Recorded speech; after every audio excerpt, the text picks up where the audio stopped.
Yes, baka may maidagdag si Ambassador Lacanilaw. Dahil nandun din kayo, may nakita ba kayo na dahilan kung bakit kailangan pumunta sa The Hague? Total, kayo ang madalas pumunta sa abroad at kinatawan ng Pilipinas. May dahilan ba kung bakit nagmamadali tayo?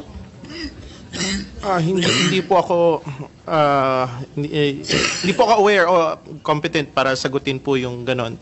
Kasi ang sa akin naman ho, ang naging role ko lang yung nung nag-volunteer ako na samahan si former President Muta ICC. Lahat tayo hindi alam ang dahilan kung bakit nung araw na yon kinailangan talaga isakay at dalhin sa Hague kahit may sakit, kahit may karapatan pumunta sa husgadong Pilipino, kahit hindi pa nakikita ang pamilya, ang doktor, ang abogadong pili, talagang kinakailangan dalhin na talaga sa The Hague.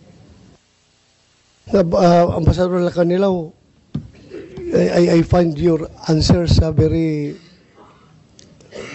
misleading. Kanina pa, yung sinasabi mo na hindi mo alam na hindi pala siya dinala sa competent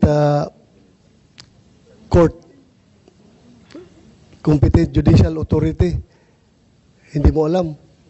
Hanggang ngayon, hindi mo pa rin alam. I'm giving you a chance. Opo, ano po yung Mr. Senator, ano po yung nabanggit ko kanina? Yun po.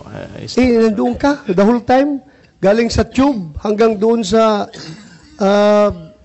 Villamor. Nandoon ka. Hindi mo rin alam. Hindi mo pa rin alam na hindi siya dinala sa judicial authority. Yes, Mr. Senator. Hindi mo alam? Yes, Mr. Senator. So you're lying. You're lying.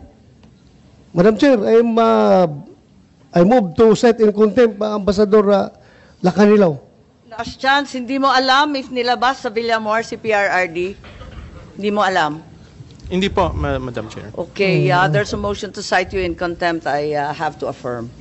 There being no contrary motion, we uphold the motion to cite Ambassador Marcos Lacanilaw in contempt. Thank you, Madam Chair. I'm giving you the chance already kanina. Sabi ko nga, ayaw namin gamitin yung power to contempt dito, to cite in contempt, pero halata na nagsinungaling ka. Nasa dokumento harap-harapan na po. Mahirap naman yung ganito, konting respeto po. Again, may I clarify again, please? Ma'am, it's an extradition form. That's why the questions are answerable by in another jurisdiction, but not our jurisdiction. So it's very hard to answer something that works in a different manner. Hindi nga sir, ang tinatanong namin sa kanya is kung nandun mo siya the whole time, hindi mo niya, alam niya na hindi dinala si President Duterte sa isang competent court. Tapos sabihin niya, hindi niya alam. Kaya ho nag-suffice. Siya nga nagsabi na siya nag-oversee sa operation. Tapos hindi niya alam na kung dinala o hindi. I hope we can reconsider the contempt citing. Because, sir, kaya ho nag-suffice a certification of Kanina Prosecutor pa kami General. Nagre-reconsider, Secretary Boying. Pero kaya ho nag-suffice sa ICC. Kaya tinanggap nila yung certification po ng DOJ is because under their system of government, under the system of the ICC, ang prosecutor is competent judicial authority. That's why it's very foreign to Ambassador Lacanilaw. Hindi naman ho madaling malaman yan until ho pinaliwanag yan ni Justice Ascuna sa atin.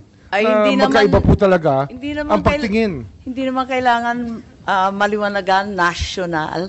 Sabi naman national ang liwanag naman po nun. Balikan na lang natin si General Torre. General Torre, ano ba talaga yung dahilan kung bakit nagmamadali? Sinabi mo na hindi naman... Madam Chair, you have ruled already the citing contempt. Thank you, Madam Chair. Madam Chair, if yes, you may... the ambassador is cited in contempt. I'm sorry.